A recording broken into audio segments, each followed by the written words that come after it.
আমরা বৃষ্টির কারণে একটি গাছের নিচে দাঁড়িয়ে বৃষ্টি থামার অপেক্ষা করছিলাম। চাচির পোশাক ভিজে গিয়ে তার গায়ে লেগেছিল। আমি মজা করে বললাম, চাচি তুমি তো ভিজে গেছ পুরোটাই, ঠান্ডা লাগছে না তো? চাচি হাসি দিয়ে বললেন, আমি লজ্জা পাচ্ছি। আমরা কথা বলতে বলতে বৃষ্টি উপভোগ করছিলাম। এমন সময় আমি চাচির কাছে গেলাম, আর চাচিকে আমার নাম কুনাল, আমি ২৩ বছরের একজন অবিবাহিত যুবক। চাচি ছিল অনেক সুন্দর আর মায়াবী, আমার থেকে ৪ বছরের বড়। চাচি অনেক সাজগোজ করে থাকেন, তাতে আরও বেশি সুন্দর লাগে। চাচি শাড়ি পরতে অনেক ভালোবাসে। চাচিকে এভাবে পাবো কখনো ভাবিনি। আমার বাবা মা দুজনেই সরকারি চাকরিজীবী। পড়াশোনা শেষ করার পর আমি একটি কোম্পানিতে ইন্টারভিউ দিয়েছিলাম। একদিন আমার বাবা বললেন, গ্রামে গিয়ে তোমার দাদা দাদির সাথে দেখা করো, সেখানে তোমার চাচা চাচিরাও থাকে, কিছুদিন সেখানে থাকো, তারপর আমাদের কাছে ফিরে আসো। এরপর আমি বাইক নিয়ে গ্রামের উদ্দেশ্যে রওনা দিলাম এবং প্রায় ১৫ ঘণ্টা পর গ্রামে পৌঁছলাম। যাত্রা শেষে রাত প্রায় ১১টার দিকে আমি গ্রামে পৌঁছলাম। প্রায় ৪ বছর হয়ে গেল শেষবার দাদা দাদির বাড়ি আসার পর থেকে। আসলে লকডাউনের আগে বাড়িতে আসার ইচ্ছা থাকলেও আসা সম্ভব হয়নি। ১০ম শ্রেণী পর্যন্ত পড়াশোনার চাপ থাকায় বাড়িতে বেশি আসতে পারেনি। আমার এক চাচা শ্রমিক হিসেবে কাজ করতেন এবং নিজের খরচ সামলানোর জন্য কঠোর পরিশ্রম করতেন। তবে মাঝে মাঝে মদের প্রতি তার আসক্তি বাড়তে থাকায় সমস্যা তৈরি হয়েছিল। দাদা দাদি অনেকবার তাকে বোঝানোর চেষ্টা করলেও তেমন কোনো পরিবর্তন আসেনি। যখনই বাড়িতে আসতেন তিনি মদ খেয়ে আসতেন। চাচা নিজেও মাঝে মাঝে আমাকে কিছু দিতে চাইতেন, তবে আমি সবসময় তা এড়িয়ে চলতাম। চাচির সাথে আমাদের সম্পর্ক ছিল বন্ধুত্বপূর্ণ। তিনি সবসময় আমার খেয়াল রাখতেন। তাকে আমি শুরু থেকেই মনে মনে ভালোবাসতাম। আমার চাচিও খুব কাছের ছিলেন। চাচার জন্য তিনিও মাঝে মাঝে মদ পান করতেন। আমরা রাতে বসে অনেকক্ষণ গল্প করতাম। আমার চাচি বিয়ে করেছেন এবং তিনি আমার থেকে মাত্র ৪ বছরের বড়। চাচির সাজসজ্জা ছিল চমৎকার আর তার রুচিও ছিল প্রশংসনীয়। তবে চাচার ব্যস্ততার কারণে চাচা চাচিকে খুব একটা সময় দিতে পারতেন না। চাচি ছিলেন খুব সুন্দর। তার রূপ এবং পোশাক দেখলে যে কারো মন জয় কেড়ে নিবে, তিনি ছিলেন অসাধারণ।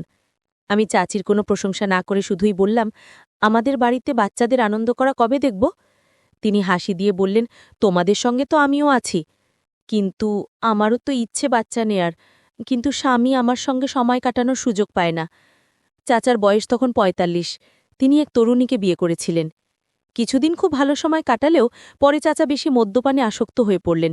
এমনকি ঘুমিয়ে পড়তেন বাসায় এসে, বাকি দুনিয়ার কোনো খবর রাখতেন না। চাচি একদিন আমাকে এসব কথা বলছিলেন। তিনি জিজ্ঞেস করলেন, তোমার কি কোনো গার্লফ্রেন্ড আছে? আমি বললাম, না, কোনো গার্লফ্রেন্ড নেই, মেয়ে বন্ধু আছে অনেক, কিন্তু গার্লফ্রেন্ড নাই। তখন তিনি মজা করে বললেন, তোমাকে তো বেশ ভালো দেখতে, এখনও গার্লফ্রেন্ড হলো না, আমার বিশ্বাস হয় না তো। আমি মজা করে বললাম, আচ্ছা চাচি, তুমি আমার গার্লফ্রেন্ড হয়ে যাও না? তিনি হেসে বললেন, তুমি বোকা, আমি তো তোমার চাচি। আমি আবার বললাম, আমি তো শুধু মজা করছিলাম। পরে চাচি বললেন, তোমার চাচা কি কখনো আমাকে বেড়াতে নিয়ে গেছে? বিয়ের পর থেকে আমি এই বাড়ির ৪ দেয়ালের মধ্যেই আছি, তার এসব বিষয়ে কোনো আগ্রহ নেই। আমি বললাম, আচ্ছা, তাহলে আমি একটু মজা করব, ড্রিঙ্ক করব। তুমি কি আমার সঙ্গে যোগ দেবে? চাচি তখন একটু হেসে বললেন, এখন দেরি হয়ে গেছে, ঘুমাতে যাওয়া উচিত, কাল কথা বলবো। অনেকদিন পর কারো সাথে কথা বলে ভালো লাগলো। তুমি সত্যি অনেক ভালো মানুষ। আমি যখন সবাই আমাকে এমনভাবে দেখছিল যেন আমি একজন ভিন্ন অঞ্চলের মানুষ, এবং সবাই খুব আন্তরিকভাবে আমাকে আপ্যায়ন করছিল। চাচি হাসি মুখে এসে বললেন, আমি বাইরে থেকে কিছু খাবার নিয়ে এসেছি। দাদা দাদি ঘুমিয়ে পড়ার পর আমি যে ঘরে ছিলাম সেখানে চলে আসলাম। চাচি আমার ঘরে এসে বসলেন। আমি আগে থেকেই কিছু ড্রিঙ্কস প্রস্তুতি নিয়ে রেখেছিলাম। চাচি বললেন, তোমার চাচা সবসময় আমাকে একটু দেশীয় পানীয় খেতে দিতেন, তবে এটা বেশ আলাদা। আমি বললাম, এই পানীয় পান করার পর কারো সামনে গেলেও কোনো গন্ধ থাকবে না, কেউ বুঝতেই পারবে না যে তুমি ড্রিঙ্কস করছো, এটা অনেক দামি ড্রিঙ্কস। আমরা কিছুক্ষণ গল্প করছিলাম। চাচি একটু ক্লান্ত হয়ে বিছানায় শুয়ে পড়েছেন, কিন্তু হাঁটতে পারছি না। এসব মদ পান করার কারণে হয়েছে। তুমি যদি আমাকে আমার রুমে পৌঁছে দাও, অথবা আমি তোমার রুমে ঘুমাই। আমি বললাম, আমারও এখন চলার শক্তি নেই, আমি তোমাকে রুমে পৌঁছে দেব, আর আজকে বিশ্রাম নিই। তখনই চাচি আমার হাত ধরে একটু বসতে বললেন। আমরা আরও কিছুক্ষণ কথা বললাম। হঠাৎ দরজায় এক কানানাড়ার শব্দ হল। রাত তখন ১২টা বাজে। দরজা খুলতেই চাচা আমাকে দেখে হাসলেন এবং সবকিছু স্বাভাবিকভাবে চলতে থাকল। তিনি আজও মদ খেয়ে এসেছেন। গতকাল রাতে কথা বলতে বলতে আন্টিলুমে চলে গেলেন। চাচার ঘর থেকে কিছু শব্দ ভেসে আসছে, আর আমি ভাবছিলাম যে হয়তো ওদের মধ্যে কোনো ঝামেলা হয়েছে। কিছুক্ষণ পর চাচি বাইরে এসে আমার কাছে এসে বললেন, তোমার চাচা এখন শুধু ঘুমানোর জন্যই বাসায় আসে, আমাকে তেমন একটা সময় দেয় না। আমি তার কথার ইঙ্গিত বুঝতে পারছিলাম, কারণ তার মন খারাপ ছিল। চাচির কপালটাই খারাপ ছিল, কারণ চাচা সবসময় মদ পান করে ঘরে আসতে। চাচির কথা একটুও ভাবে না। মাঝে মাঝে তো মদ পান করে এসে চাচিকে মারধর করতেন। চাচি এসে আমার পাশে বসে বললেন, তুমি অনেক ভালো ছেলে, তোমার চিন্তাধারাও সুন্দর। আমি তার কথাগুলো শুনছিলাম, কিন্তু বুঝতে পারছিলাম যে সে একটু বেশি আবেগপ্রবণ হয়ে পড়েছে। আমি তার দিকে তাকিয়ে শান্তভাবে কথা বলতে চেষ্টা করলাম। তখন চাচি তার হতাশার কথা শেয়ার করলেন, আর আমি তাকে বোঝানোর চেষ্টা করলাম যেন সে চিন্তা না করে। তাকে আমি অনেক বুঝালাম। আমরা কিছুক্ষণ এভাবে গল্প করলাম, আর আমি চেষ্টা করছিলাম পরিস্থিতি শান্ত রাখতে। সকাল পর্যন্ত আমরা দুজনেই একসঙ্গে সময় কাটিয়েছি, কথা বলেছি, আর একে অপরের চিন্তাভাবনা ভাগ করে নিয়েছি। চাচি সকালবেলা বললেন যে তাকে শহরের কাজে যেতে হবে, আর আমি বললাম যে আমি তার সঙ্গে যাব। চাচা যখন যাচ্ছিলেন তখন আমাকেও সাথে নিয়ে যেতে বললেন, আর আমি তাকে বললাম যে সব ঠিক আছে। সেই রাতে চাচিকে বোঝাতে পেরে আমার নিজেরও ভালো লাগছিল। তাকে মনে মনে অনেক ভালোবেসে ফেলেছিলাম। তার কপালদাই খারাপ ছিল, কারণ এত সুন্দর আর ভালো মেয়ে এরম একটা জামাই পেয়েছে। তার জন্য আমার অনেক মায়া হতো। আমরা বৃষ্টির কারণে একটি গাছের নিচে দাঁড়িয়ে বৃষ্টি থামার অপেক্ষা করছিলাম। চাচির পোশাক ভিজে গিয়ে তার গায়ে লেগেছিল।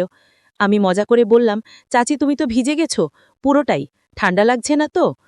চাচি হাসি দিয়ে বললেন, আমি লজ্জা পাচ্ছি। আমরা কথা বলতে বলতে বৃষ্টি উপভোগ করছিলাম।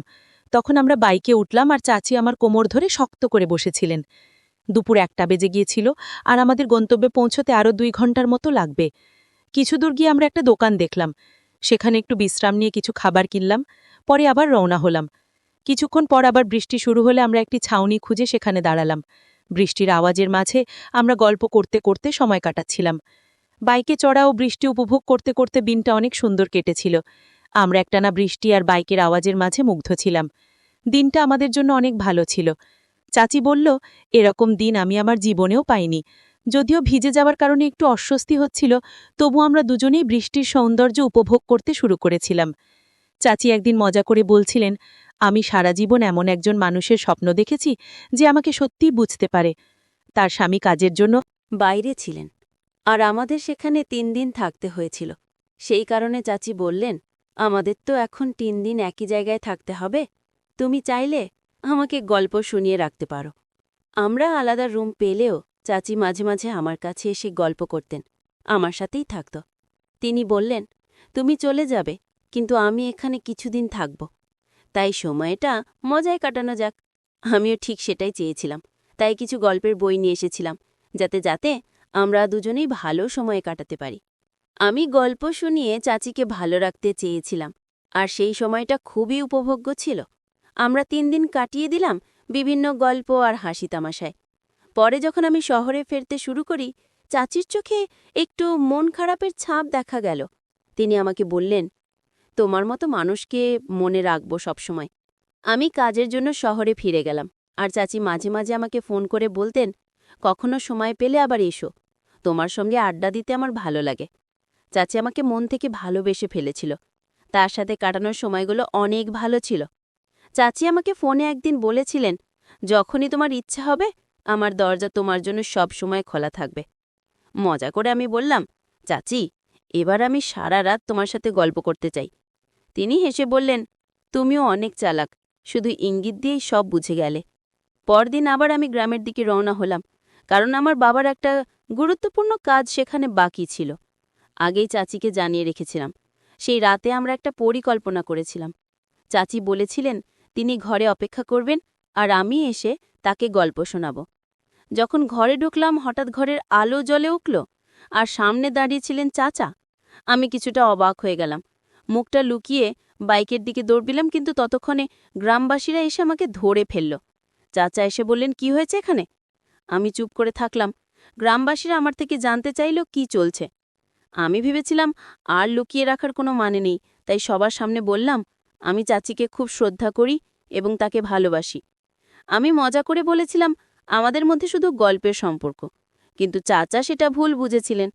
তারপর আমি বুঝতে পারলাম পরিস্থিতি সবার সামনে পরিষ্কার করা দরকার। শেষমেশ আমরা মিলে পরিস্থিতি স্বাভাবিক করলাম, আর মজা করে বললাম, এটা শুধু ভুল বোঝাবুঝিই ছিল। পরে আমি আবার কাজে ফিরে গেলাম, আর সবকিছু ঠিক হয়ে গেল। একদিন এক ভয়ানক ভুল বোঝাবুঝি হলো। চাচি আর আমাকে একসাথে দেখে ফেলেছিল চাচা। একজন আমার চাচিকে কিছু অসম্মানজনক কথা বলল। চাচি হঠাৎ বললেন, এতদিন ধরে তুমি যদি আমাকে সময় দিতে তাহলে আজকে এই পরিস্থিতি হতো না। আমি একজন নারী, আমারও কিছু ইচ্ছে আছে, কিন্তু তুমি সবসময় ঘরে এসে ঘুমিয়ে পড়ো আর আমার কথা কোনোদিন ভাবো না। এই কথাগুলো শোনার পর পরিস্থিতি আরও জটিল হয়ে গেল। আমি আর চাচি দুজনেই হতবাক হয়ে গেলাম। আমি দ্রুত বাবাকে ফোন করে সব জানালাম।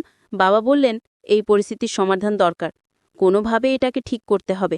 এরপর চাচা বললেন, আমার আর এই ব্যাপারে কোনো সহজ শক্তি নেই, আমাদের সম্পর্ক এখানে শেষ। চাচার চায়ের সাথে কোনো সম্পর্ক রাখবে না। সবার চোখে জল এলো আর কাঁদতে কাঁদতে আমরা সেখান থেকে চলে এলাম। সেই মুহূর্তে বুঝতে পারছিলাম না কি করব।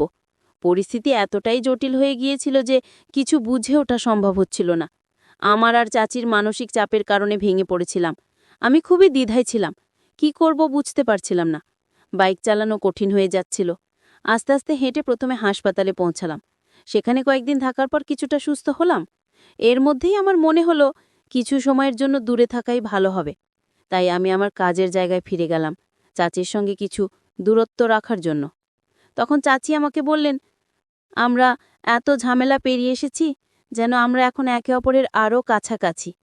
আমি মজা করে বললাম, তুমি সবসময় আমার বিশেষ একজন ছিলে আর তুমি আমার জীবনে অনেক বেশি গুরুত্ব রাখো। চাচি হেসে বললেন, তুমি আমার কল্পনার চেয়েও ভালো।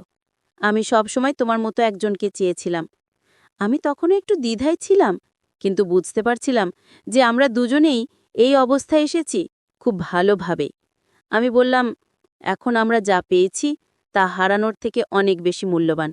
আমি নিশ্চিত তোমাকে কখনো একা ছেড়ে যাব না।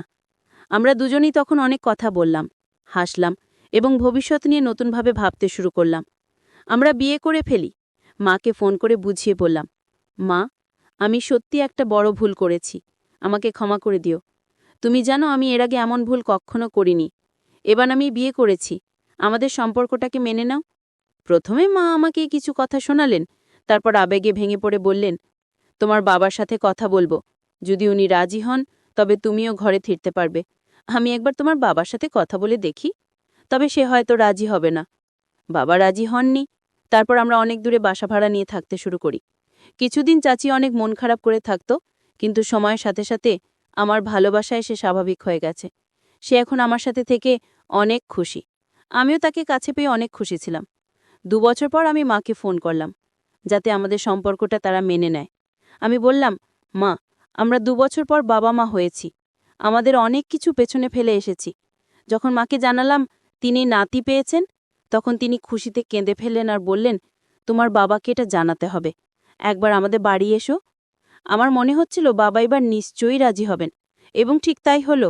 আমরা যখন বাড়ি পৌঁছালাম, বাবা প্রথমে কঠিন মুখে তাকালেন, কিন্তু নাতিকে দেখে তার মুখে হাসি ফুটে উঠল। আমাদের সবাইকে স্বাগত জানালেন।